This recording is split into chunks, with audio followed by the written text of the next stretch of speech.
Nintendo. I love you, but...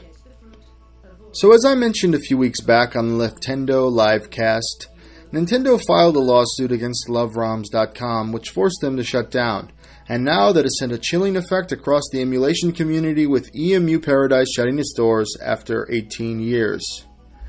Now, as this channel is called, Leftendo, you know I love Nintendo IP, Mario, Luigi, Kirby, Link, and so on.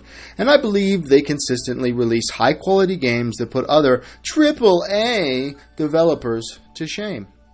Their hardware decisions in the past have been more spotty, but with the release of the Switch, I believe Nintendo is back on its hardware game too. And it should be pointed out that Nintendo doesn't use the casino-like tactics that Activision Blizzard or EA or Warner use, and they don't fall back on half-baked live services either. No, for the most part, Nintendo is in the business of making high-quality video games the whole family can equally enjoy, and that's no small feat. Still, while it is within Nintendo's legal rights under the current draconian intellectual property laws of the modern neoliberal age to go on this holy jihad against ROM sites, that doesn't make it morally right.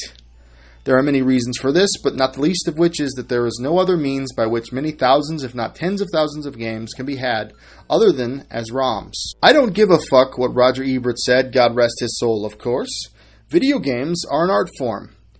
And if we allow ROM sites either to succumb to litigation or get anxious enough to close down, whole eras of game development will simply disappear like tears in rain.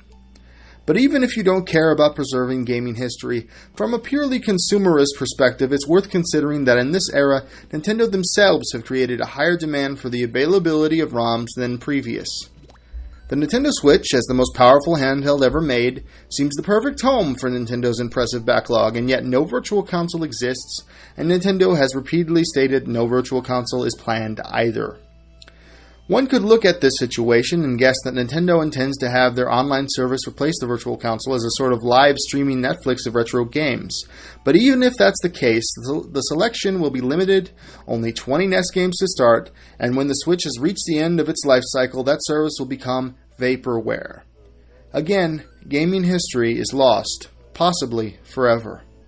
And so to me, this is a sad, if fully unsurprising development from Nintendo, which is, after all, a major gaming corporation bent on rent-seeking for its classic titles, and even the classic titles that appeared on its systems, but it does not actually own.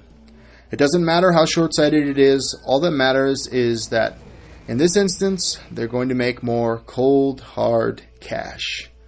Oh, Nintendo, Nintendo. I love you, but fuck you.